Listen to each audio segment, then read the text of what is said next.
Boa noite, então, queridos alunos. Que bom tê-los aqui ao vivo. E para quem estiver assistindo depois, sejam muito bem-vindos. Hoje, a aula vai ser focada numa revisão de possibilidades argumentativas, pensando em tudo aquilo que a gente trabalhou ao longo dos cursos, né? Tanto extensivo como semi-extensivo, em relação às teses rápidas. Vocês puderam perceber ali que, diante de mais de 20 teses, na verdade, a gente pode reuni-las, né, em teses mais compactas. Por que isso? Porque muitas delas, elas têm quase a mesma explicação, elas são explicadas quase da mesma forma e estão dentro de um conjunto de características sociais, que na verdade foi uma aula que também a gente já viu, né, essas características sociais. Então, reunindo tudo isso de teses rápidas, características, coisas que nos caracterizam como sociedade contemporânea, eu reuni aqui as principais teses que a gente pode utilizar, tanto na redação Enem quanto, né, em qualquer outra prova. Mas, como o foco aqui agora é o Enem, porque está mais perto, né, eu vou fazer discussões aqui pensando mais no Enem, certo? Então, gente, essas possibilidades argumentativas, eu dividi aqui didaticamente para a gente sempre pensar, inclusive até na hora de planejar o texto, né? Pensar dessa forma. As teses que envolvem a instituição pública, tá? Ou seja, quando a gente vai falar mal do governo. E depois as teses que envolvem a sociedade, ou seja, as características sociais. Então, voltando aqui, vamos começar pelo governo, porque geralmente é assim que a gente começa planejando o nosso texto, né? Geralmente a gente tenta achar ali alguma culpa do governo em relação ao tema em específico. Começando aqui por educação precária. Educação precária, quando a gente estudou, né, as teses rápidas, a educação precária era uma tese que estava separada ali da negligência governamental. Por quê? Porque a educação precária ele é um argumento muito específico e que a gente pode até usar repertórios muito específicos, né? Quando a gente está falando de negligência governamental, geralmente a gente vai trazer uma lei que não é cumprida. Já a educação, a gente pode trazer até ideias, conceitos, né? Mas não deixa de ser uma negligência governamental, porque se a gente está criticando a educação pública no país, a gente está falando da instituição pública, né, do governo. Então, eu resolvi justamente trazer aqui o compilado dos principais problemas, ou seja, das principais causas que envolvem governo, tá? Causas ou desafios, né? Tanto faz. Então, a gente vai ter educação precária, e aí eu já vou fazer uma relação aqui entre temas, tá? Educação precária, infraestrutura, porque se a gente for observar, né, a infraestrutura, embora não caiba para quase todos os temas, é um argumento que sustenta muitos dos problemas sociais que nós temos em relação a direitos básicos. Por exemplo, se a gente estiver falando de evasão escolar, que é um tema que envolve educação, se a gente estiver falando de vacinação, que é um tema que envolve saúde, se a gente estiver falando de violência, que é um tema que envolve segurança, a gente está falando dos 3 direitos mais básicos possíveis, né, que a gente, na verdade, não tem esses direitos plenos, né, acontecendo na sociedade, que é educação, saúde e segurança. E tu percebe que infraestrutura precária é um argumento que está justamente, ou melhor, não é um argumento, é uma causa que interfere diretamente na falta de saúde pública, na falta de segurança pública e na falta de educação pública, não só na falta, mas na falha educação, falha segurança e falha saúde.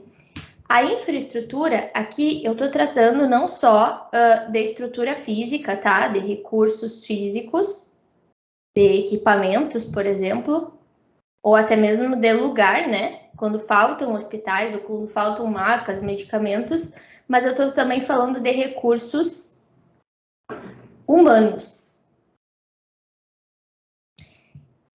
E aí, tu pensa, recursos humanos, pessoas são infraestrutura? Sim, com certeza. A gente pode dizer que faltam professores, principalmente de matemática e de português, que são as matérias mais básicas e que as pessoas fogem, né, de fazer essa licenciatura.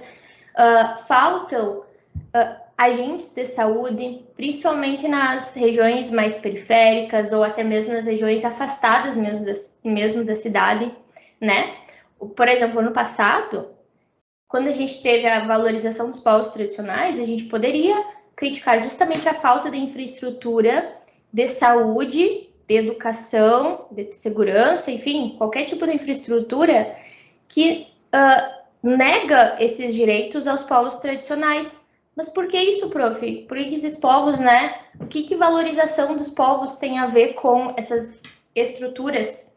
Justamente por não existir, ou existir muito pouco, né, da infraestrutura que dê assistência a essas pessoas, é que a gente tem uma desvalorização de povos tradicionais.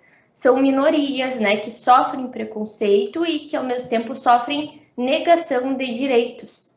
Então, se a gente for olhar, quando o tema traz minorias, o que são minorias? Pessoas mais pobres, ou homossexuais, ou ainda povos, né, originários, comunidades, enfim, minorias sempre sofre alguma falta de estrutura, seja na segurança, na educação, na saúde, ou até para trabalho, né? Nesse caso aqui dos povos tradicionais, a gente poderia também falar na infraestrutura do trabalho, porque a desvalorização dos povos tradicionais impede que esses povos consigam desenvolver as suas culturas, as suas tradições, inclusive para a subsistência, né? Sobrevivência.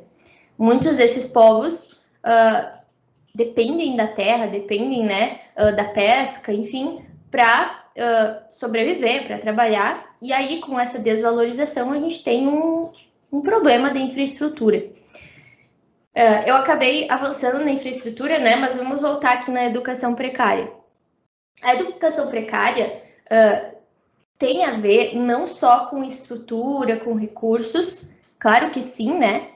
É a primeira coisa que vem à cabeça, estrutura de ensino inovadora, física mesmo, mas também a gente tem uma questão de metodologia.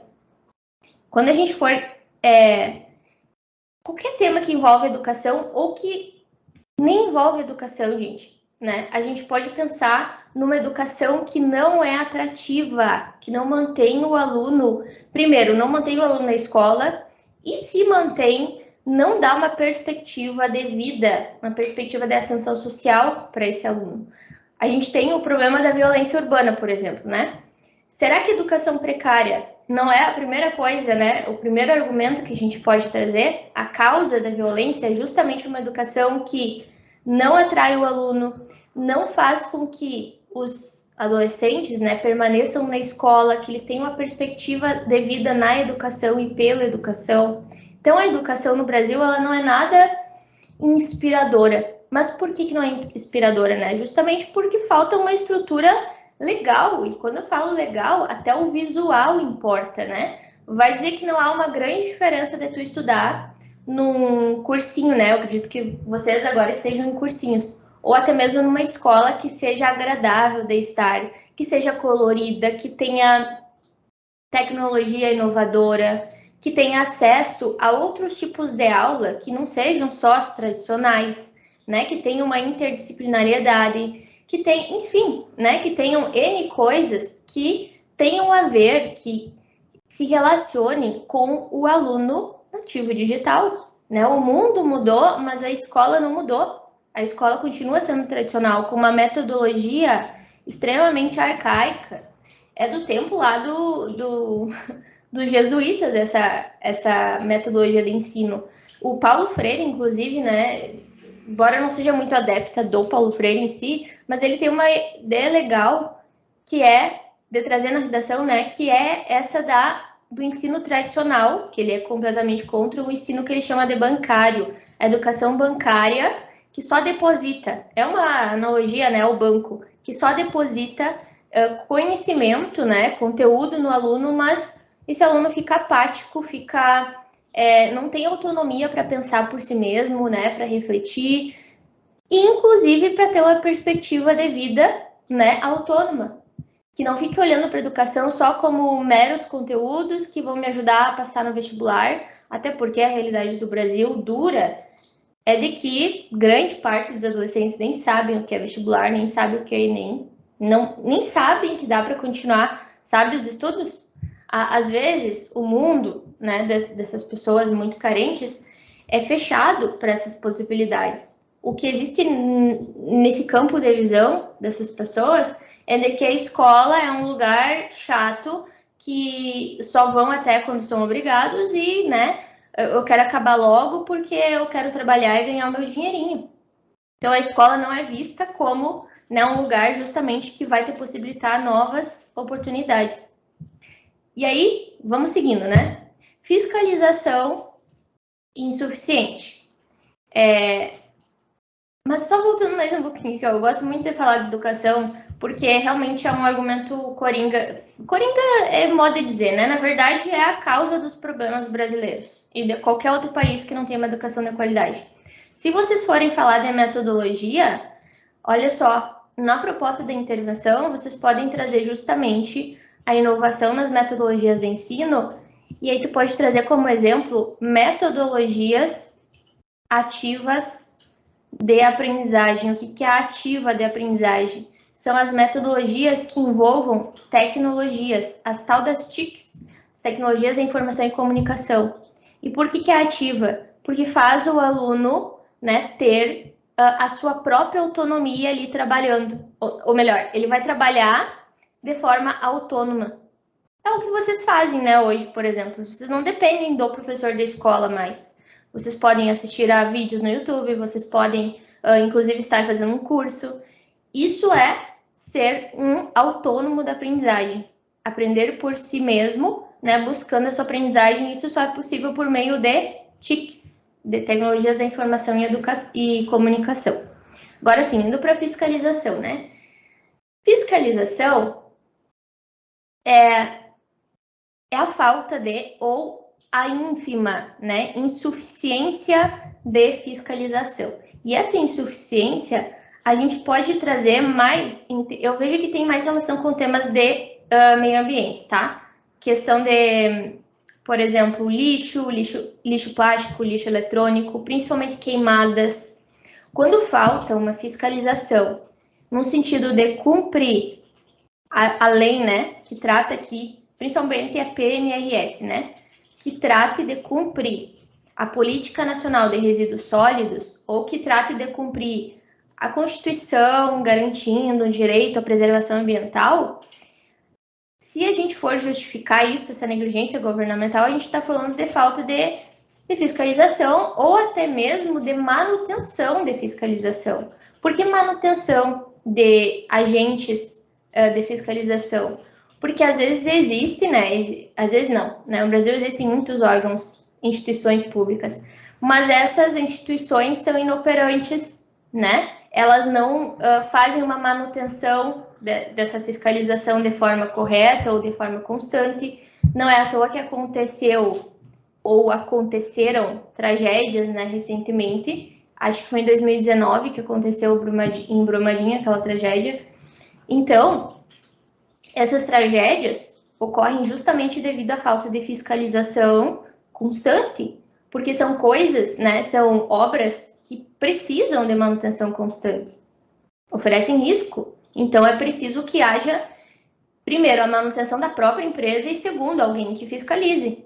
Os órgãos existem? Sim, mas muitas vezes esses órgãos são inoperantes, ou por corrupção, ou por falta de vontade, né? Ou até mesmo por ineficiência. Eu já vou fazer um gancho aqui com esse argumento que é bem chave para todos os outros. A ineficiência, o que é ineficiência? Ineficiência é quando não é eficiente, não faz aquilo que precisa ser feito, né? Se eu, por exemplo, falar que hoje eu não fui eficiente, o que eu estou dizendo? Que eu tinha coisas para fazer, mas eu não fiz de modo eficiente, eu fiz de qualquer jeito, ou não rendeu muito.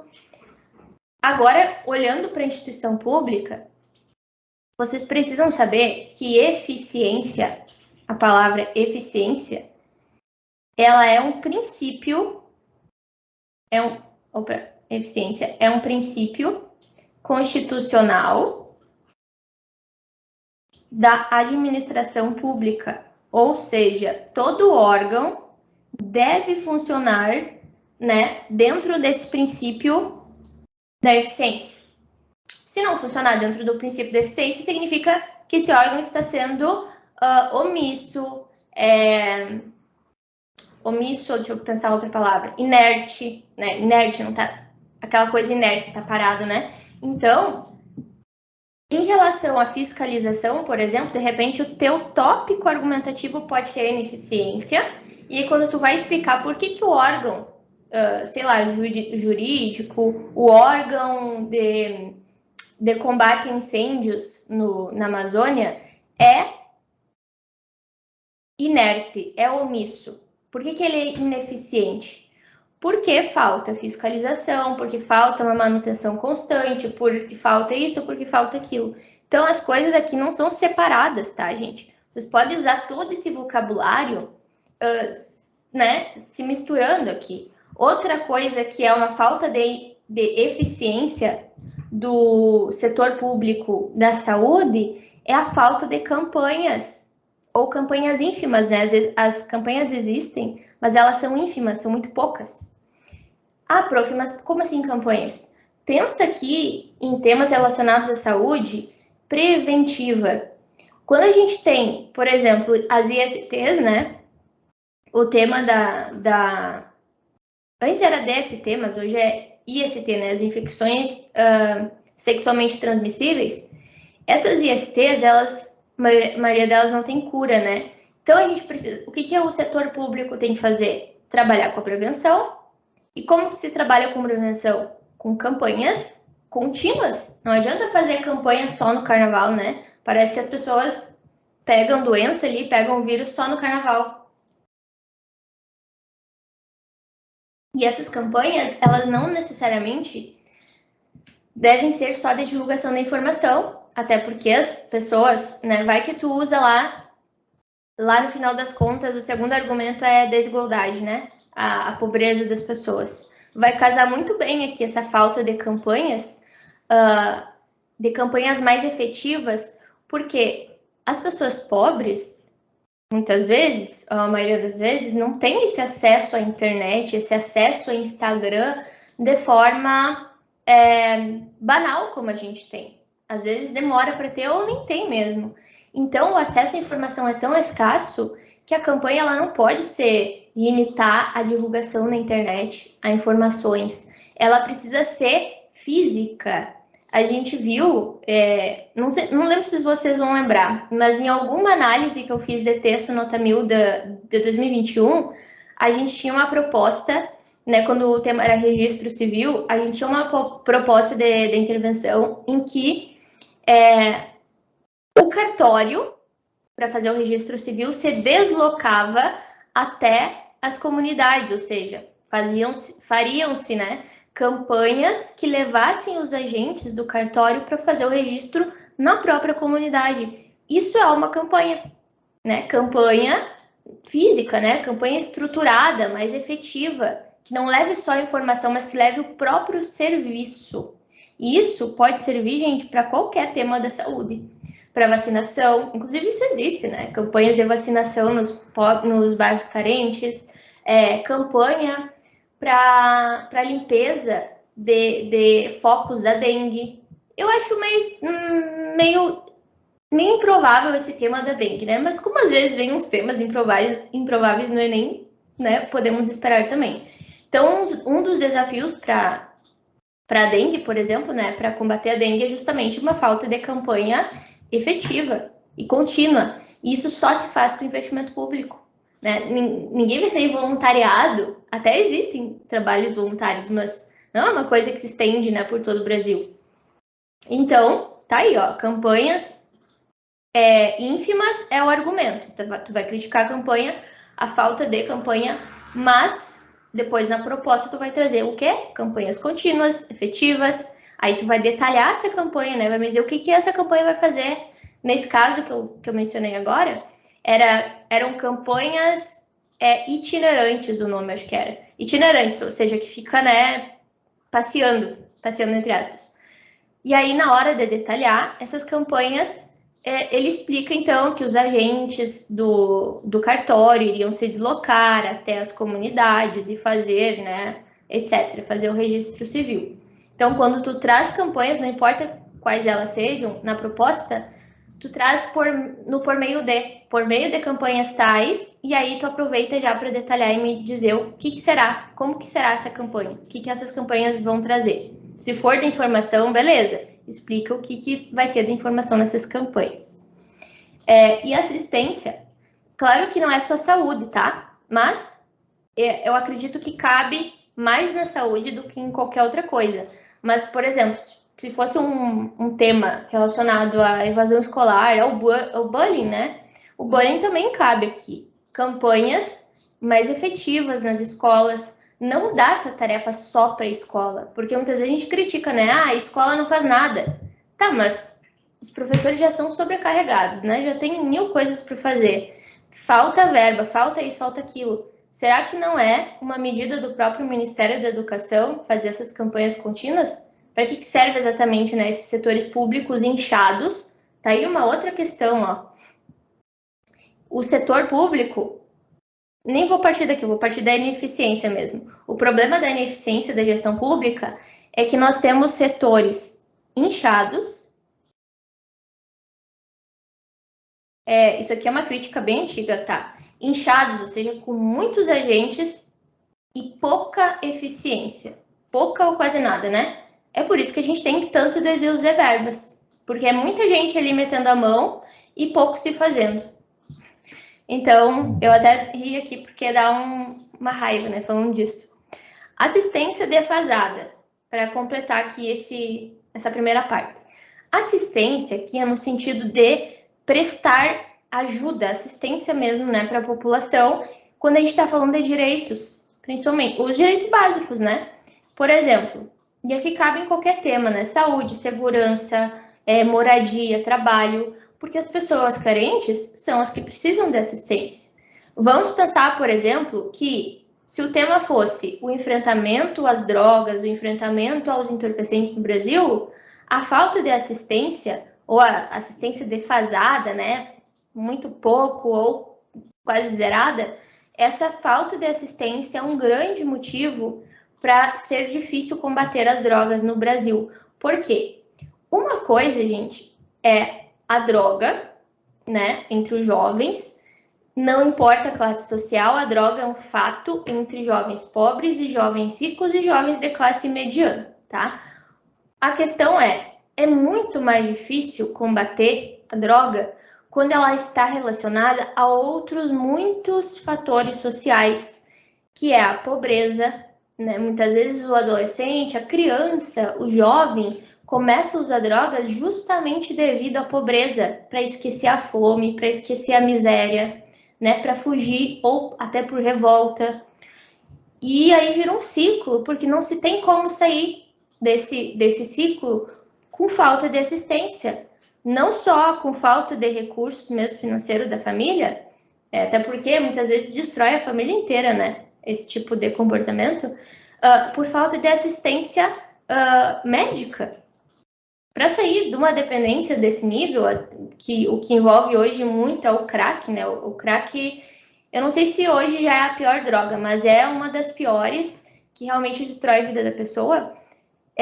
Não tem como sair dessa dependência sem assistência. E aí, por exemplo, a pessoa que tem condição, ela se submete, ou a própria família força essa pessoa a se internar numa clínica de reabilitação, mas uma clínica de reabilitação é muito cara, né? A maioria da população não existe essa possibilidade. Então, a gente vai criticar justamente a falta de assistência, ou assistência defasada no sentido de que existem. Cada cidade existe como é que se diz? O CAPS, né? Que é o Centro de Apoio Psicossocial. Esses CAPs, eles são justamente centros de apoio para as pessoas que sofrem de diversos problemas psicossociais, inclusive a droga, até alcoolismo, né? Só que faltam médicos, faltam terapeutas ocupacionais, faltam fono, São vários profissionais ali envolvidos, inclusive medicamentos, né? Essas pessoas estão muito debilitadas, na maioria das vezes. Então, precisam de medicamentos, de psicólogos. E aí, se até o SUS é defasado, né, para qualquer outro tipo de serviço básico, imagina, né, nesse sentido. Então, a gente vai criticar também a assistência. Ah, prof, mas assistência em outro campo, né, em outra coisa, aqui, em outro direito básico. A gente pode falar aqui num direito bem específico, que é o direito, talvez a gente não tenha comentado ainda, né? A maternidade. Olha só, a Constituição, ela traz direitos a todo cidadão, mas tem um específico que ele está mais relacionado à mulher aqui. O direito à maternidade significa prestar uma assistência mais específica para a mulher, porque a mulher é quem gesta um bebê, quem gesta ganha e ainda precisa ficar cuidando desse bebê até ele, né, parar de ser amamentado. O pai, por exemplo, tem 5 dias de licença, né? A mãe tem 6 meses de licença. Então é preciso uma assistência à maternidade, não só financeira, né? Que isso é a previdência social que dá conta, mas uma assistência num sentido de creche. Aí eu tô pensando aqui num tema, uma possibilidade de tema, né? O desemprego. Os desafios de combater o desemprego. Um grande desafio, gente, às vezes, nem é a falta de vagas, mas as mães mais carentes, ou até de classe média, porque não é barato, né? Manter uma babá, manter uma profissional, uma cuidadora de crianças em casa. A gente não vai escrever uma babá, né? Mas a gente poderia escrever uma cuidadora de criança em casa. A mãe fica impedida de trabalhar. Então fica desempregada por anos até a criança nascer, até a criança crescer. Por quê? Por falta de creches. O direito à creche nas cidades é responsabilidade das prefeituras. E grande parte das cidades brasileiras não tem creche, ou tem, né? Mas não tem vagas. É uma, 2 creches, dependendo da cidade, né? E aí não tem vagas para todas as crianças. Então as mães ficam desempregadas, sim. Isso é um grande problema que é, inclusive, latente na sociedade. O que é latente? Oculto, que ninguém fala, ninguém lembra, né? Então poderia muito bem ser até o tema do Enem, né? O direito à maternidade, 2 pontos, uma questão de cidadania das mães brasileiras. Aí tu já sabe que esse direito à creche, né, envolve a questão do emprego dessas mulheres. E a gente está criticando aqui uma assistência a essas pessoas, né? Esses milhões e milhares de mães que ficam desassistidas. Esse é o vocabulário. Desassistidas. Estão pegando? Tudo certo? A gente está, então, né, nessa primeira parte, que é a questão mais do governo.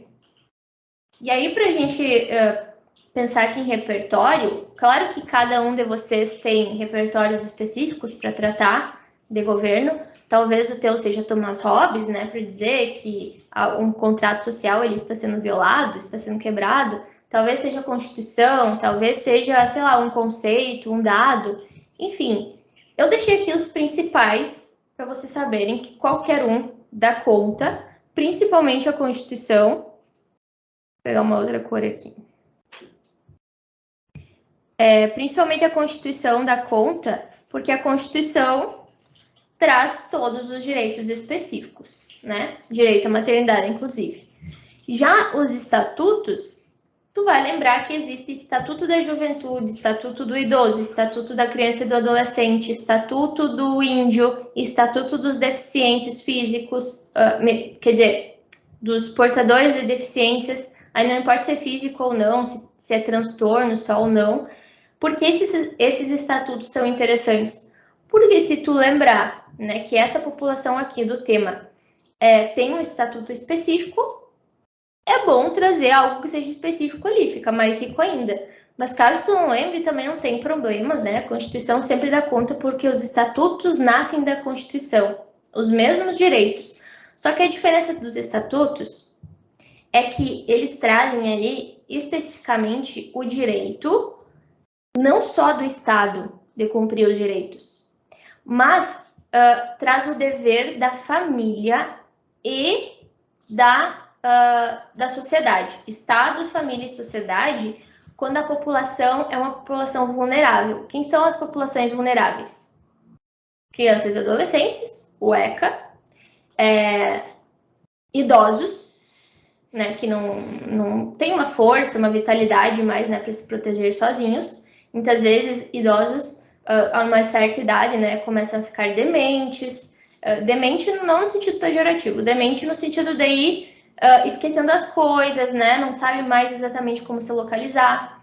Então, crianças, adolescentes, idosos e pessoas com algum tipo de deficiência, que também são pessoas vulneráveis, né? De alguma forma vai ter uma vulnerabilidade. Essas três populações não são minorias, tá? Minoria é outra coisa. Minoria é uma população excluída por algum marco histórico, né? Por algum estigma histórico. Por exemplo, negros, LGBTs, indígenas. Esses são minorias. Crianças, idosos e pessoas com deficiência são vulneráveis por um fator físico mesmo, biológico, né? Tem menos condições de se proteger sozinhos, certo? Então, estatuto tem essa diferença quando tu for... Percebe que se tu for criticar a negligência da família,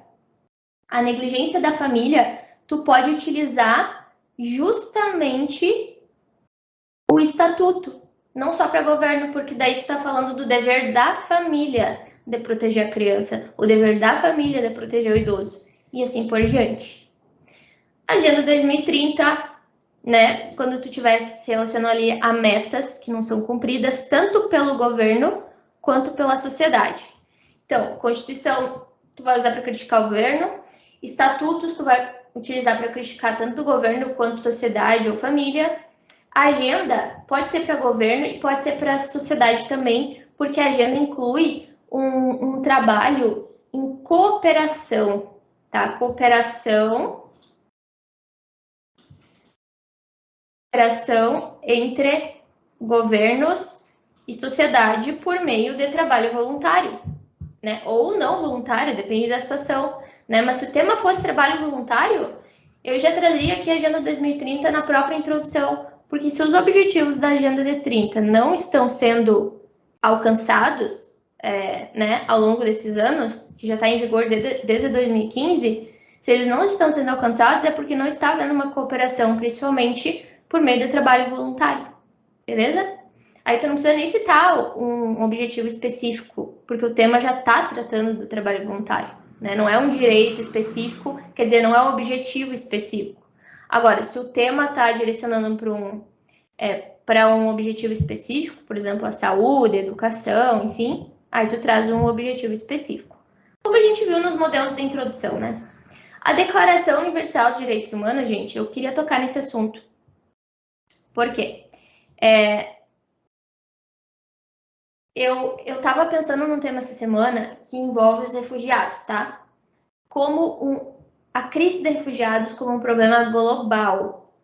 Sendo global, envolve o Brasil, mas tu não iria começar a tua introdução com uma Constituição, por exemplo. Porque se o tema é um problema global, é porque está ferindo direitos humanos, não só direitos do Brasil. Então, aqui a crise de refugiados, por exemplo, a gente pode tratar da violação de direitos humanos. E aí, o que o Brasil tem a ver com isso, né? Com crise dos refugiados? Aí sim, numa argumentação, a gente pode trazer a crítica ao governo. E aí podemos, inclusive, trazer a Constituição, se a gente vai criticar o governo brasileiro. Tá, mas por que criticar o governo brasileiro? Porque ao mesmo tempo que ele abre as portas, né, digamos assim, ao mesmo tempo que ele abre oportunidades para receber o estrangeiro, ele não dá as devidas condições para o estrangeiro se manter aqui. Prova disso é que a gente tem diversos, milhares de pessoas nas ruas pedindo esmola, né? Pedindo recursos, enfim, são bolivianos, são venezuelanos, são até argentinos. Aqui onde eu moro tem bastante argentino, né? Atravessando a fronteira e pedindo ajuda aqui, pedindo emprego. Então, E veja que crise de refugiado não necessariamente é guerra, tá? Crise de refugiado envolve política, guerra, claro, religião e crise financeira, que é o caso da Venezuela, o caso da Argentina e entre tantos outros países. O Haiti, né, como sempre, historicamente, né, é um país muito pobre. Seguindo aqui, PNRS, né, temas que envolvem saneamento, resíduos sólidos, lixo, questões mais ambientais. A LDB, tu tá vendo que tá especificando cada vez mais, né? Então, o que é mais geral, Constituição, estatutos, agenda, depois vai especificando declaração, PNRS, LDB é para educação, porque é lei da educação, lei de diretrizes e bases de educação. Código penal, só se tu criticar, né, a impunidade. Inclusive, foi uma falha minha ter esquecido de colocar a impunidade aqui, ó, como um dos pontinhos, a impunidade. Depois eu vou acrescentar no material para colocar na plataforma. A impunidade tem a ver aqui com o Código Penal, porque existem leis, na verdade, existe o Código Penal, ou seja, que tipifica crimes, penal vem de pena, né? Mas crimes não são punidos. É o caso de crimes virtuais, né? É o caso de homofobia, o caso de racismo. Então, qualquer um desses temas que seja crime, pedofilia, crimes virtuais, homofobia, racismo, tudo que for diretamente crime, até corrupção, né? A gente está falando de um código penal que não está sendo cumprido de fato porque há uma impunidade ali. Então, impunidade pode ser o teu próprio argumento ou negligência governamental é o argumento e na tua justificativa tu explica essa impunidade e traz o código penal, tá bom? A BNCC é a mesma coisa que citar a LDB, só que a BNCC, como a gente viu, é um currículo escolar, então não é uma lei, tá? É uma diretriz para as escolas dizendo o que vocês devem dar de conteúdo para os alunos, o que vocês devem trabalhar. Então, a gente vai trazer a BNCC quando a gente quiser especificamente tratar de algum conteúdo que não é tratado na escola. Por exemplo, gravidez na adolescência é o tema. Aí tu vai dizer que a culpa da gravidez na adolescência é a negligência governamental ou na instituição escolar, né? Dentro a negligência governamental especificamente na escola. Por quê, né? Porque falta educação sexual para os alunos. O que não está sendo cumprido ali? É o direito à educação de qualidade da Constituição? Sim. Ou, mais especificamente, a BNCC, que traz a educação sexual, né, como um dos componentes ali do currículo escolar. Só que há uma negligência em não trabalhar isso devido a gente poderia mencionar vários, né? Devido a tabus, devido à falta de capacitação dos professores, não vai me escrever capacidade, né? Os professores têm capacidade, inteligência, mas não tem capacitação, ou seja, não tem qualificação, né? Uma especialização, algo que dê, né, os subsídios necessários para se trabalhar esse assunto. Educação sexual, educação ambiental, educação financeira, educação contra o bullying, educação africana, educação indígena, educação de gêneros, educação política, enfim, tudo que vocês imaginarem de temas além do tradicional é algo que está ali na BNCC, mas que não se desenvolve, inclusive educação tecnológica. Se vocês me pedissem para apostar em alguma coisa, primeiro eu ia dizer, não tenho bola de cristal, mas seria bem interessante, bem coerente com a realidade hoje, a questão de tecnologias na educação, né?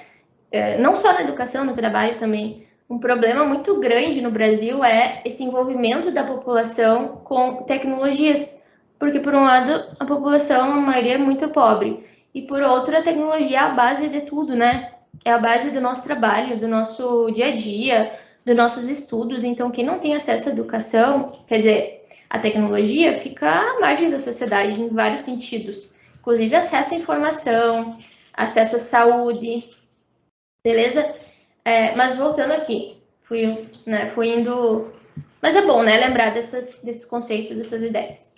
Aristóteles, para falar da justiça, né, tanto para impunidade quanto para qualquer outra coisa, o Aristóteles acredita que para haver equilíbrio na sociedade, é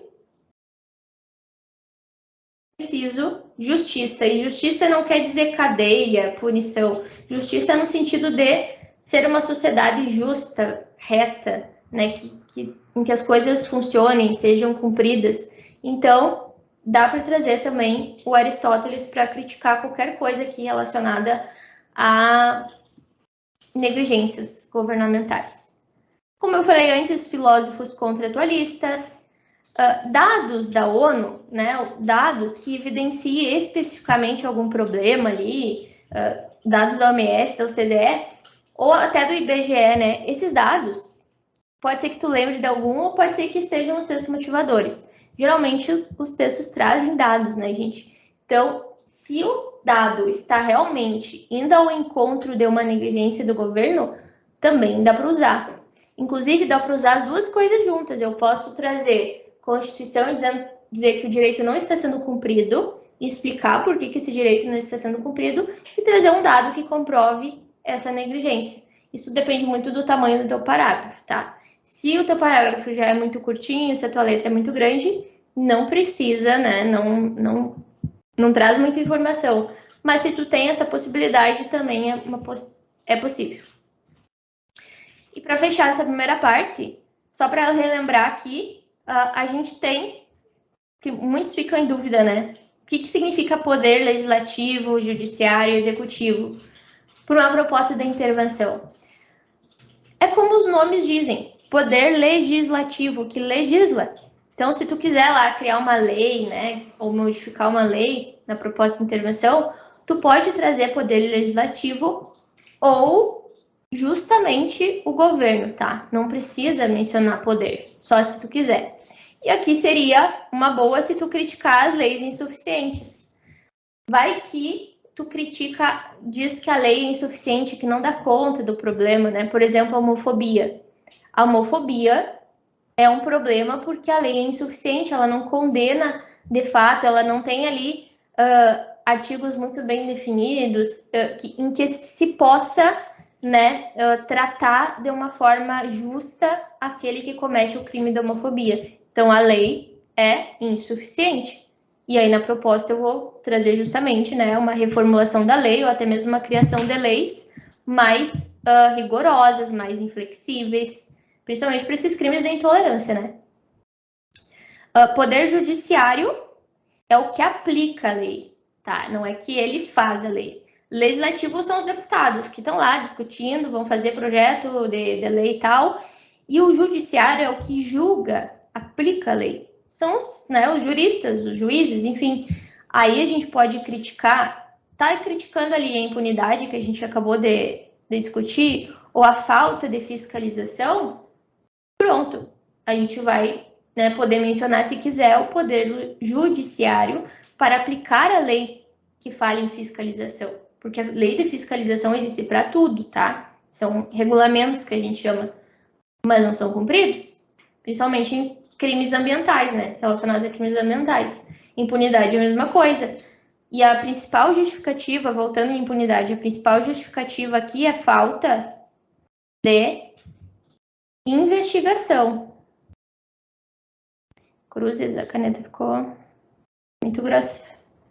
Falta de investigação. Vamos voltar ao crime da homofobia, por exemplo. O problema da homofobia é que, além de a lei ser insuficiente, não é suficiente, né? Falta investigação, falta trazer a processos, né?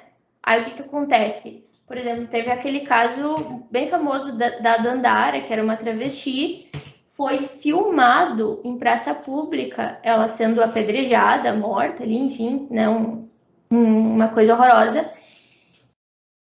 Essa investigação demorou anos para acontecer. Só foi investigado de fato, só foi a processo porque houve pressão popular e da mídia. Senão teria ficado no esquecimento como milhares de outros casos.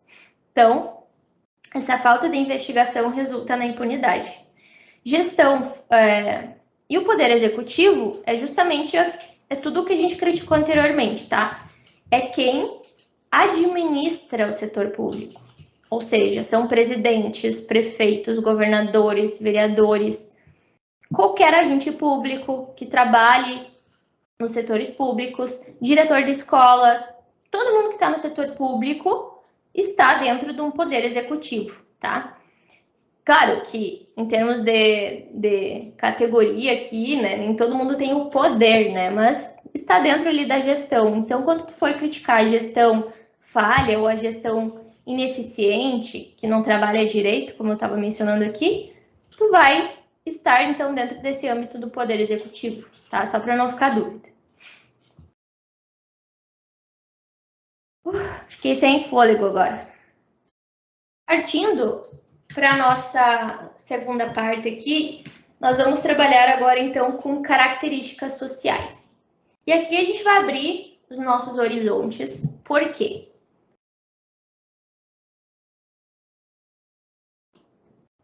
Quando a gente está falando de governo, é uma coisa, né? É muito mais prático. É palpável. Ah, o governo não cumpre o direito tal. O governo não faz o que deveria ser feito. Agora, quando a gente está falando de problemas que envolvem o comportamento humano, a gente não precisa, na verdade, né, se rasgar pensando em coisas muito difíceis. A gente precisa observar com os nossos olhos o que nos caracteriza como sociedade, inclusive brasileira. Claro que não só brasileira, tem coisas que são comuns, né, a toda a sociedade, humanidade, ou a, pelo menos, a sociedade ocidental. E o que eu vou trazer aqui agora tem mais relação com a sociedade ocidental, tá? Porque a cultura oriental é muito diferente. Então, vamos lá. Primeiro aqui que eu ressalto, né? Manutenção de estigmas históricos. Por que é o primeiro? Porque quando a gente está tratando de uma... Vamos olhar para o tema agora, não como problemas, tá? O tema a gente vai imaginar sendo uma situação. O tema é uma situação que a gente tem. Por exemplo, se eu te colocar aqui a situação da fome, a situação da violência, a situação da evasão escolar, enfim, são situações. Mas aí a gente olha para essa situação que está acontecendo, é um acontecimento, é um fato. Por exemplo, no ano passado era a valorização dos povos tradicionais, ou seja, a desvalorização. É uma situação que acontece na sociedade. Aí a gente precisa olhar, peraí, além de uma negligência prática mesmo, de uma falta de direito em relação ao governo, existem comportamentos sociais que explicam que são a causa dessa situação. Comportamentos que nem sempre é maldade, gente, né? São coisas que nos caracterizam e que tem como resultado determinadas situações, várias, né, inclusive. Tanto é que a gente nem tem como adivinhar o tema do Enem, porque são inúmeras situações que podem acontecer. A manutenção de estigmas históricos é uma característica da nossa sociedade, na verdade, de qualquer sociedade, né? Porque estigma significa, ao pé da letra, né, significa marca, né? Sabe quando marca um animal com fogo, com brasa? Então, agora, voltando para a nossa linguagem aqui, estigma, então, é uma marca que ficou histórica, né? É algo que vem do passado, se perpetua, por isso a manutenção, ou a perpetuação, ou a persistência, tanto faz o vocabulário, né? A manutenção de algo que é passado, se um problema que é histórico se mantém, resulta em fatos, né? Nós temos aqui, por exemplo, a fome. A fome é a manutenção de um passado histórico de um país que não se desenvolveu priorizando a coletividade. Um país que sempre teve na sua história governantes malandros, né? Governantes que, de alguma forma, puxam, né, para o seu individualismo. que não atendem as classes sociais mais necessitadas, e sim a sua perpetuação no poder. Não importa se o político foi bom, um pouco bom, menos bom, o que importa é que essa característica é uma marca da história brasileira, desde que o Brasil é Brasil. Vamos pensar no tema da violência. A violência também tem como característica aqui causadora um estigma histórico que é o estigma da exploração. O Brasil é marcado por exploração de todos os níveis, né? De todos os tipos de pessoas. Não é só negros, não. Os imigrantes foram explorados. Tá? E não estou, assim, desmerecendo, né?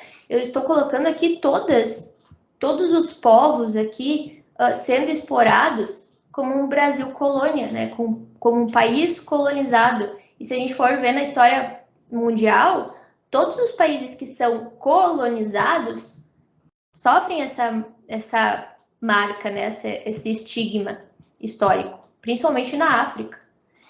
E aí tem vários repertórios, tem história, tu pode trazer a própria história, né, da escravidão, a própria história disso, a história daquilo, o período tal foi marcado por não sei o quê.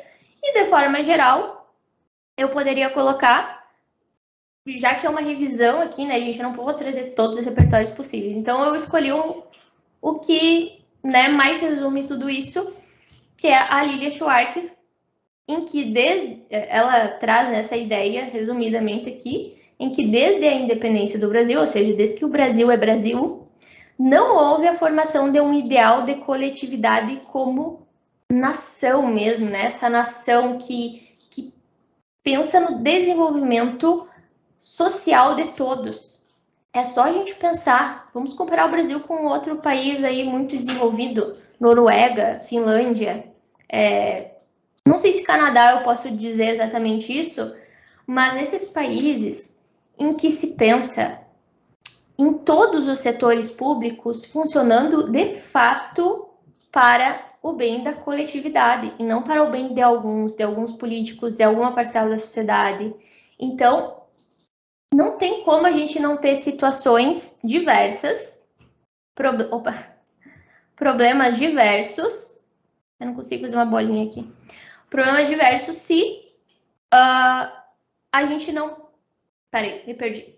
Não tem como a gente não ter esses problemas diversos enquanto a gente tem um país que não se formou como coletividade, né? Então, eu traria esse repertório de forma genérica, mas, né, há várias possibilidades. Seguindo para não me demorar muito, né? Indiferença social. Essa indiferença, na verdade, a gente pode trazer aqui como o próprio individualismo. São sinônimos, tá, gente? Eu separei aqui mais em função dos repertórios. Mas a indiferença tem aqui uma linha tênue que separa esses dois argumentos, porque a indiferença é mais no sentido assim, eu não quero saber, sabe? Não é meu problema. Isso aqui é uma indiferença que a gente pode trazer isso como, sim, é uma característica da nossa sociedade consumista, da nossa sociedade que está sempre em busca dos seus próprios prazeres. E ainda, a gente pode sustentar isso com o Sartre, porque o Sartre, né, e não qualquer outro. Por que eu escolhi o Sartre? Porque o Sartre, ele é contemporâneo, e tu pode escrever, inclusive, né, o filósofo contemporâneo tem o ideal, né, de que os indivíduos agem de má fé quando não tomam iniciativas diante de injustiças sociais. Se a gente for olhar ali as situações, problema, né, que a gente estava falando agora, são injustiças sociais, né? A fome é uma injustiça, a violência é uma injustiça, tudo que há de ruim na sociedade, né, que viola direitos dos outros, a gente vai tratar como uma injustiça social. Então, essa indiferença é uma característica da nossa sociedade que causa diversas situações.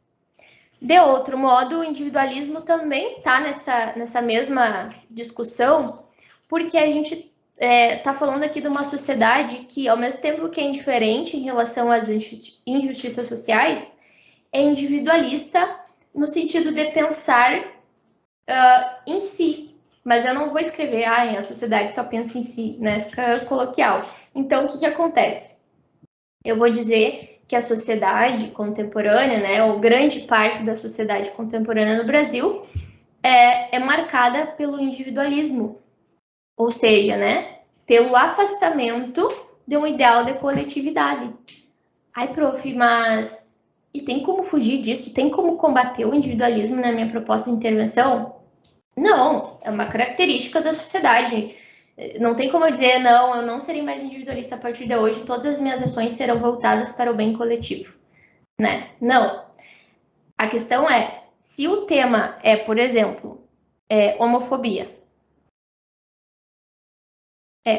homofobia, e aí eu trouxer que o individualismo é uma causa da homofobia, ou seja, as pessoas não estão se importando, não é se importando, né? Mas as pessoas estão relegando a atenção a essas pessoas, as pessoas estão tão centradas no seu, né, na sua vida rotineira, no seu próprio mundo, que situações de desrespeito a essa população aqui são despercebidas, né?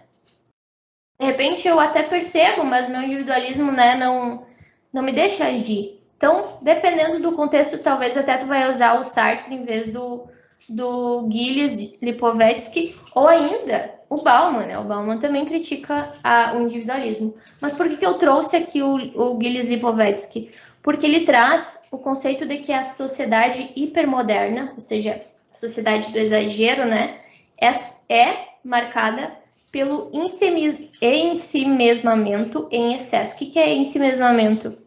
Se tu não lembrar, né? Isso aqui é o individualismo em excesso, tá? Em si mesmo, isso aqui é um neologismo. É muito, muito focado em si mesmo.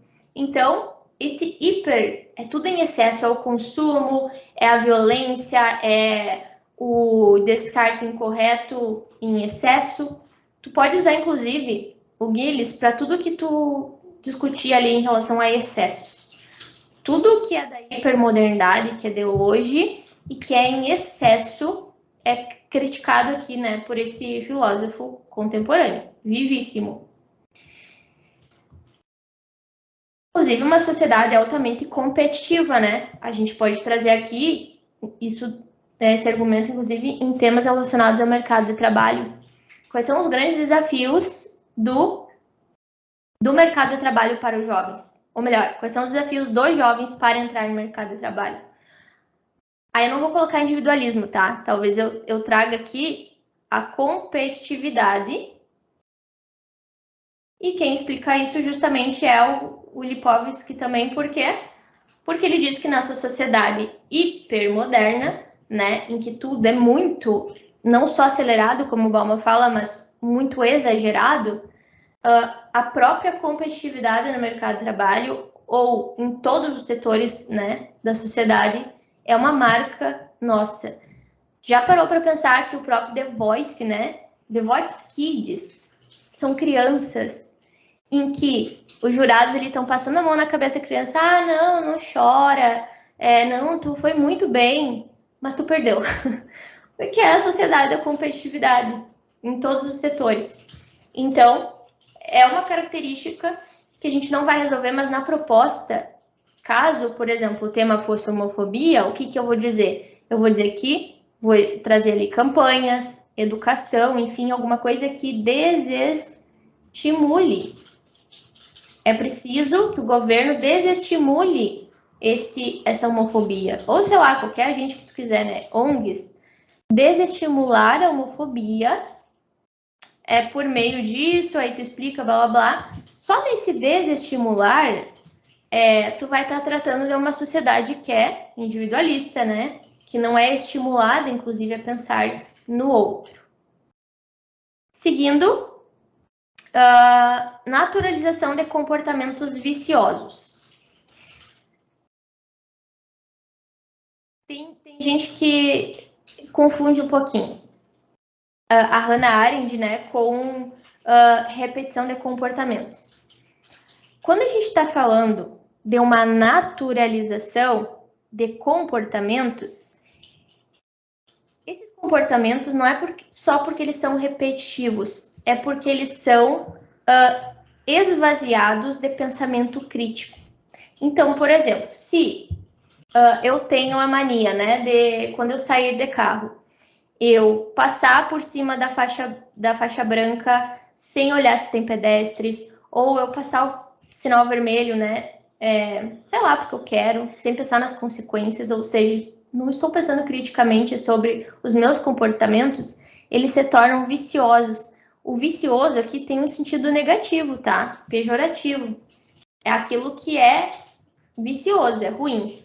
Então, claro, não é sinônimo de ruim, mas é vicioso, é um comportamento ruim que se repete. Aí sim, eu posso trazer a Hannah Arendt nesse sentido, porque ela denuncia a banalização de violências ou até de comportamentos esvaziados de pensamento crítico sobre as suas consequências.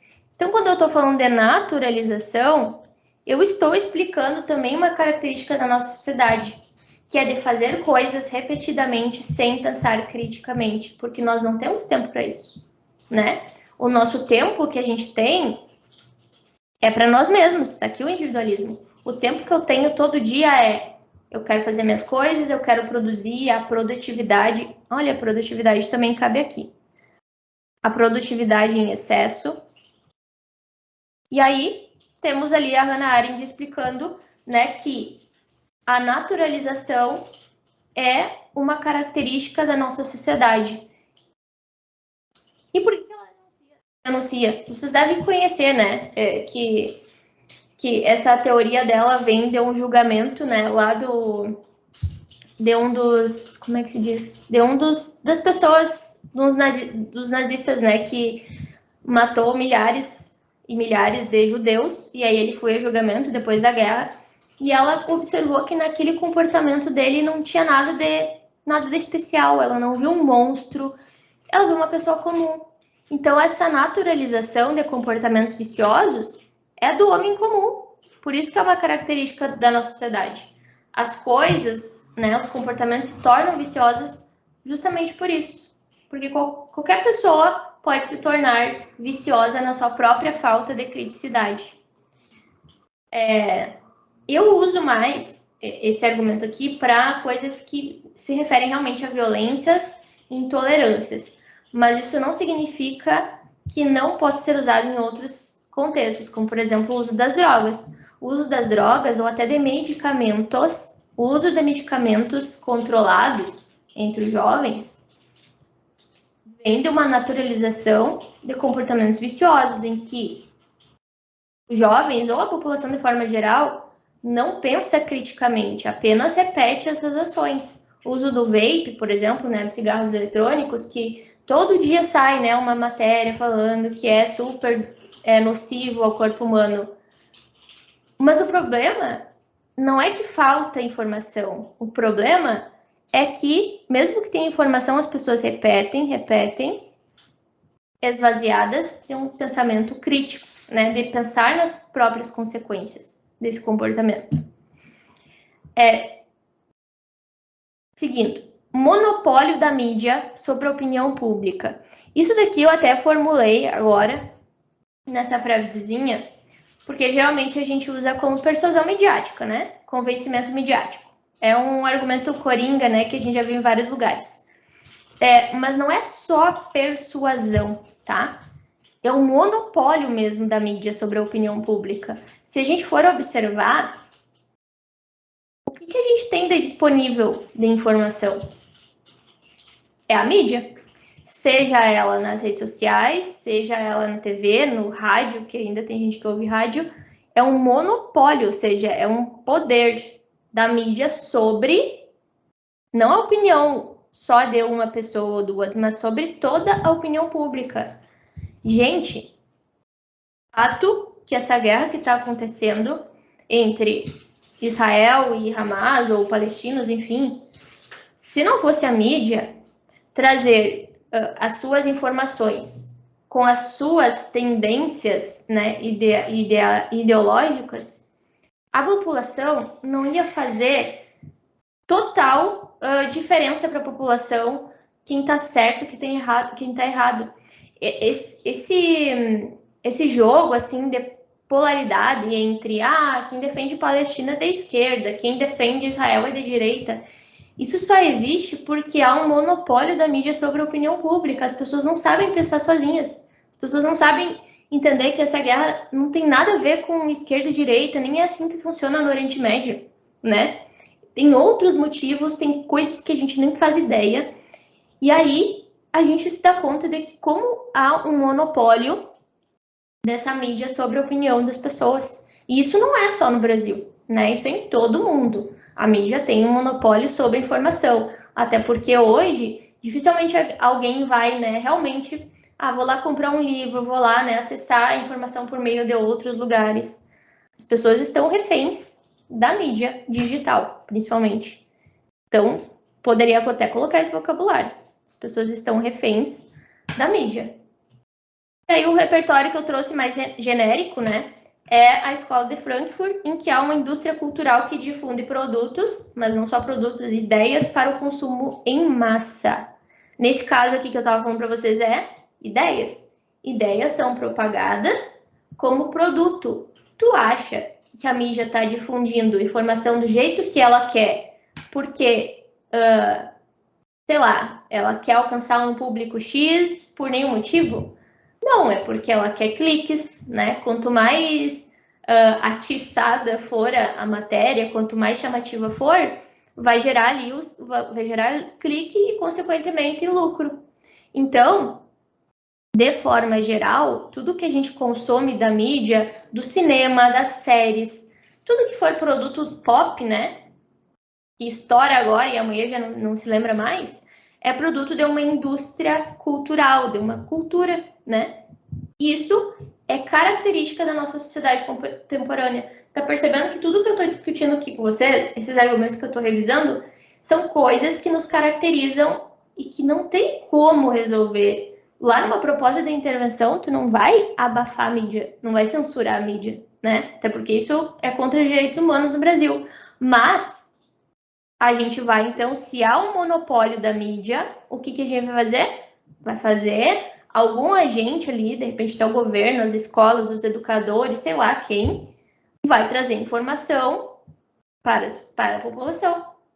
E aí a gente sempre vai achar um jeito não de resolver o problema da mídia, mas de resolver o tema, pensando em driblar essas nossas características. Se há um individualismo, eu vou driblar esse individualismo e vou tentar incentivar o problema não, incentivar a melhora do problema. Se há um monopólio da opinião da mídia sobre a pública, eu vou driblar esse monopólio e vou tentar pensar numa proposta que vá informar as pessoas de uma outra maneira. Nem que seja por meio das próprias mídias, né? As próprias mídias devem, né, mudar o seu comportamento. Deixa eu ver o que falta aqui. Tem pouquinho. A falta de senso crítico é bem relacionada aqui a tudo que a gente está comentando. A falta de senso crítico, só que agora está mais voltada à educação, tá? A falta de senso crítico não no sentido ali da Hannah Arendt de reproduzir comportamentos por falta de criticidade. Aqui é no sentido de que o indivíduo não pensa criticamente a partir do seu conhecimento. É aquela coisa do Kant, né? Da menoridade intelectual. Quem não busca seu próprio conhecimento e vai na onda dos outros, né? Como se diz, não é capaz de libertar-se.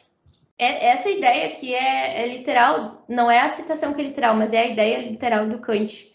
Só o conhecimento, a partir da sua própria autonomia de busca por conhecimento, é capaz de libertar o homem dessas amarras.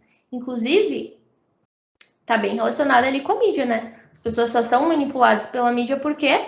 Porque falta senso crítico, falta uma educação crítica. Isso daqui, gente, dá para trazer também na educação precária e dizer que a educação não ensina, de forma geral, né? A maior parte da educação no Brasil não ensina os estudantes, os jovens a pensar de maneira autônoma, crítica de fato, né? Que não acredite em qualquer coisa, que saiba buscar o seu próprio conhecimento e não seja guiado pelas informações alheias.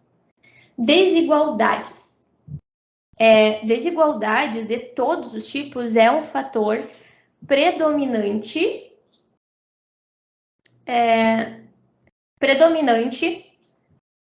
nessa nossa sociedade ocidental. Percebe que não é só Brasil, né? Mas claro que aqui a gente vai falar de Brasil. As desigualdades de oportunidades faz parte, intrínseca a uma sociedade que tem o capitalismo, que tem o individualismo como centro, né, do seu mundo. E eu não estou falando que, então eu sou contra o capitalismo, vou acabar com o capitalismo. Não, né? Até porque, dependendo da forma como tu vai colocar isso, vai ser estranho. Não é o capitalismo o problema, tá? O problema é uma sociedade que, além de ser capitalista, que é um modelo econômico, é uma sociedade que está sempre em busca de mais. É a sociedade do excesso, como a gente está falando antes. Uma coisa é ter o capitalismo, né, ideal, outra coisa é um capitalismo selvagem, que está sempre em busca do excesso, de muito consumo, e isso, consequentemente, gera desigualdades, né, de oportunidades, desigualdades econômicas, desigualdades de tratamento, por exemplo, gênero, né?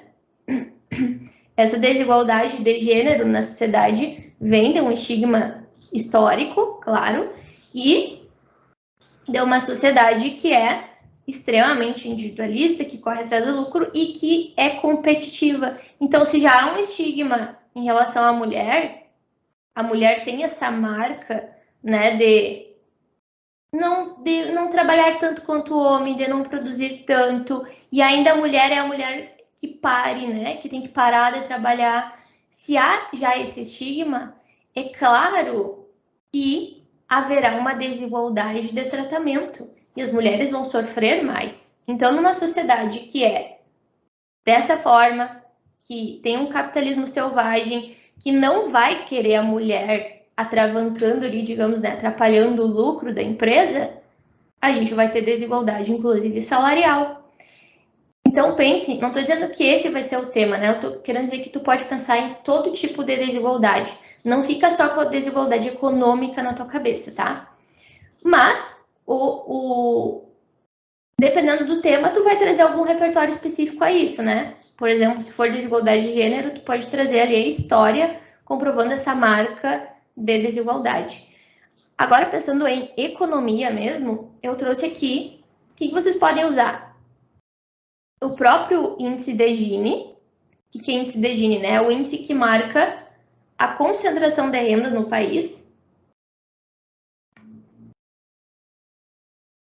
E esse próximo a 0,5 é considerado alto. Se não me engano, o índice de Gini é de 0 até 0,7. Pode pesquisar para mim aí, só para lembrar. Qual é o máximo do índice de Gini? Índice de Gini acho que vai até 0,7. O Brasil, perto de 0,5, é uma alta concentração de renda, ou seja, poucos são muito ricos e muitos são muito pobres. Não é uma sociedade igualitária, né, com a renda mais ou menos bem distribuída. 0 a 1. De 0 a 1, tá. Então, de 0 a 1. Então, esse 0,5 ali, né, tá aqui no meio. Dá para trazer o dado da ONU, né, de que o país é um dos 10 mais desiguais do mundo. Até acabei não colocando aqui. E para quem gosta mais de literatura, né, sempre bom lembrar que a narrativa de Carolina Maria de Jesus, em Quarto de Despejo, ilustra de forma perfeita todas as mazelas de desigualdade. Todos os tipos de desigualdade. Por quê? Ela se coloca, e é uma narrativa verdadeira, né? Era o diário dela mesmo. Diário de uma Favelada, o nome da obra. Ela era uma mulher negra, pobre, porque ela se coloca aqui como favelada, em primeira pessoa a obra, né? Negra, pobre, favelada. Então, ela escreve de maneira errada, tem vários erros de português, e não estou, né, depreciando a Carolina, mas isso é uma marca da obra dela que mostra a falta de acesso à educação da Carolina. Então, desigualdade de oportunidades, desigualdade econômica e, inclusive, racial, né? Porque ela conta ali as várias exclusões que ela sofre, né, nessas idas à cidade. Ela chama a cidade de cidade e a favela de quarto de despejo, onde as coisas são despejadas. Como se a favela fosse o lixo, né, da população da cidade. Então, pronto, né? Outro repertório perfeito, até para uma introdução, né? Invisibilidade e exclusão, uma grande característica social que tem relação com as marcas dos estigmas da nossa sociedade ocidental, que é capitalismo exagerado, como a gente estava falando, que é uma sociedade desigual, que é uma sociedade marcada pela falta de criticidade, por diversos preconceitos e estigmas sociais. Notadamente, nós teremos a invisibilidade e exclusão, que é quase a mesma coisa, como efeito. Pode trazer isso aqui, gente, como um argumento de efeito de qualquer problema social aqui. Qual é o efeito da evasão escolar? Invisibilidade, exclusão, principalmente no mercado de trabalho. Qual é o efeito da desvalorização dos povos tradicionais? Invisibilidade, exclusão. Qual é o efeito da falta de registro civil? Invisibilidade, exclusão. Qual é o efeito, né? Salvo aqueles temas que vão tratar só de meio ambiente, por exemplo. Talvez sim, dependendo do tema, sim. As pessoas, por exemplo, racismo ambiental é um tema que envolve ali, né? Como é que se diz? A exclusão de pessoas devido ao fator étnico em ambientes que sofrem danos ambientais, né? Então, quem mais sofre com chuvas, com terremotos, com sei lá o que, são as pessoas que são marginalizadas. Então, o efeito do racismo ambiental é a própria invisibilidade. Então, deixa eu pensar num outro de meio ambiente aqui. Mobilidade urbana. A princípio não tem nada a ver com exclusão, mas tem sim. Porque quem é que sofre também com a imobilidade urbana? Quem tem menos condições financeiras, quem mora afastado do centro, quem não tem, enfim, né? Quem vai sofrer, quem vai ficar invisível, socialmente excluído, são as pessoas que têm menos condições. Aí eu trouxe aqui 2 repertórios, né, que eu gosto bastante e que vão trazer toda essa questão de direitos, né, de mazelas sociais, enfim, que a gente já trabalhou, inclusive, em aula, que é o José Murilo de Carvalho, historiador, que traz ali uma ideia de cidadania que não é completa, né, ou seja, deixa à margem povos. E o Milton Santos também, que eu gosto muito, ele é geógrafo, foi geógrafo, né, já é falecido, e que traz a mesma ideia, né, praticamente, de que as mazelas, ou seja, esses problemas, essas situações que são o tema do Enem, são caracterizados como um resultado da mutilação de direitos. Então, quando as pessoas não têm seus direitos cumpridos, elas sofrem essas mazelas. É a coisa aqui do racismo ambiental. Quando não há um direito à moradia sendo cumprido, por exemplo, a moradia decente, elas vão sofrer ali uma mazela social. Nesse caso, o racismo ambiental, a exclusão, né? Comunicação antiética, por o penúltimo aqui. Comunicação antiética, gente, é um argumento que ele não é coringa, tá? Mas ele é bem bom, bem específico para quando a gente está falando de coisas em que há conflito, principalmente na internet. Então, tudo que envolve intolerância, é só tu lembrar dessa palavra antiética.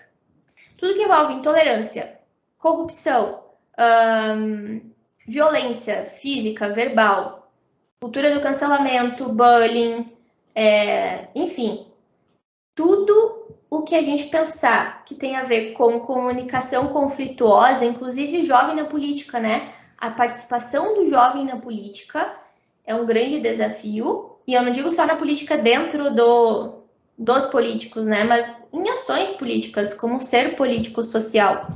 A gente está falando de uma comunicação violenta, antiética, que não respeita a diversidade do outro, diversidade de pensamento, inclusive, né? A Constituição traz um princípio, que é a pluralidade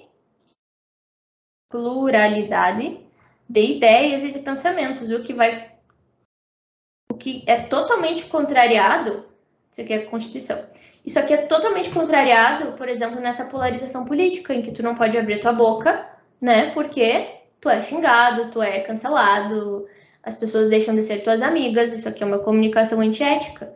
E o Habermas, ele traz a ideia de que somente o diálogo aberto pelo discurso ético é possível a manutenção da democracia e do respeito à diversidade.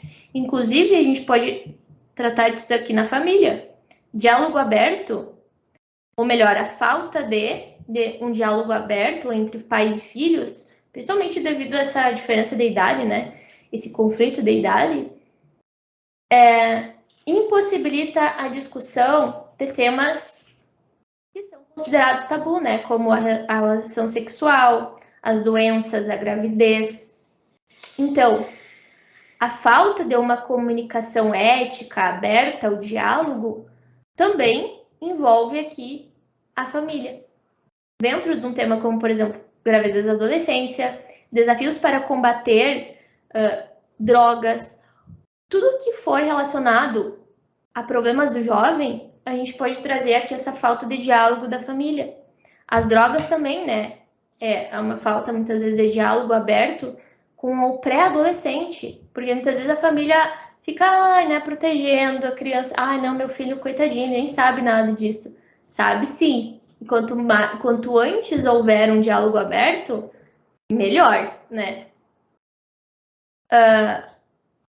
E por último, aqui eu trouxe o Bauman, pobrezinho, né? Triste, porque ele é um cara ele foi um velhinho super preocupado, né, com essa sociedade. Todas essas características sociais aqui que a gente discutiu, de alguma forma, de maneira geral, o Bauman, ele dá conta, quando ele critica a nossa sociedade, que é extremamente individualista, de novo, né, o individualismo, que é extremamente focada na sua hiperprodutividade, nos seus excessos. Ele é muito parecido com o Gilles ali, né, nesse sentido, até porque os dois são contemporâneos, então os dois discutem quase que as mesmas coisas, eles são sociólogos analisando a nossa sociedade. Então, eu trouxe várias questõezinhas aqui, não só o Bauman, tá?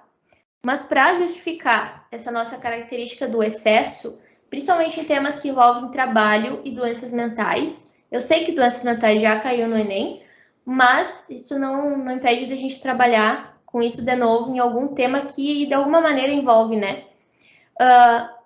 O Bauman, para justificar, né, para sustentar isso daqui, ele vai justificar uma sociedade marcada pela alta produtividade e hiperconectividade, além daquilo que você já conhece, né, de relações voláteis, relações que não se solidificam, né?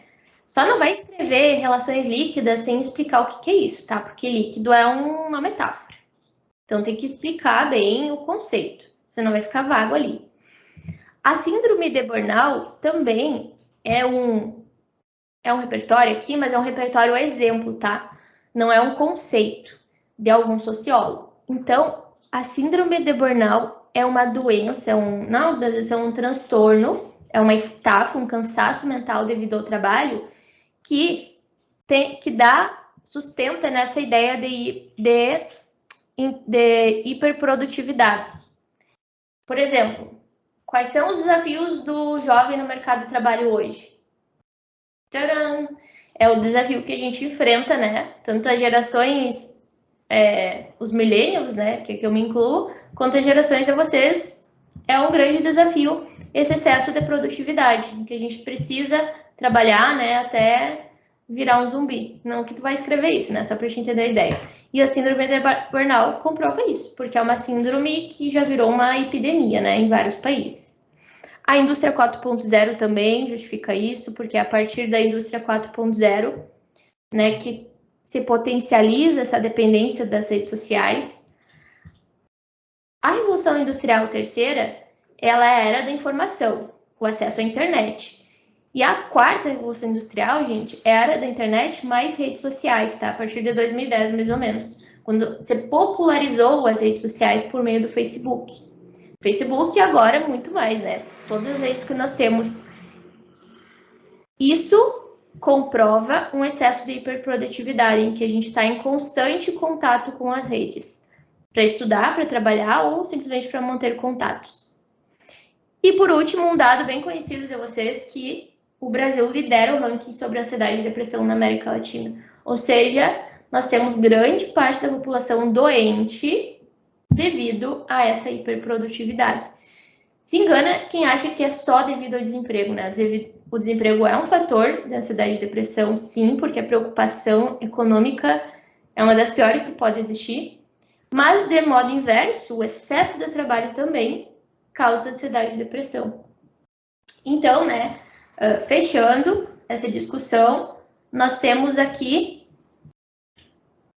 várias características, acho que deu umas 9 aqui, se não me engano, que mostram pontos da nossa sociedade que não tem como mudar, mas que, se a gente trabalhar de alguma maneira na proposta de intervenção, a gente vai amenizar o tema, né? E, repetindo aqui, essas características sociais resultam, de forma conjunta ou isolada, elas resultam em situações, que é o próprio tema que a gente tem. O bullying, por exemplo, é uma situação que acontece por quê? Porque nós somos uma sociedade marcada por estigmas históricos de preconceito, de desrespeito à diversidade, por isso que as pessoas sofrem bullying. E também porque nós somos uma sociedade marcada pelo individualismo, por isso que as pessoas sofrem bullying, porque cada um por si, né? Então percebem que as características sociais resultam em situações, problema que nós temos de resolver ali, né? Nesse tema que se apresenta no Enem naquele domingo, né? Muito esperado. Muito esperado. E aí, gente?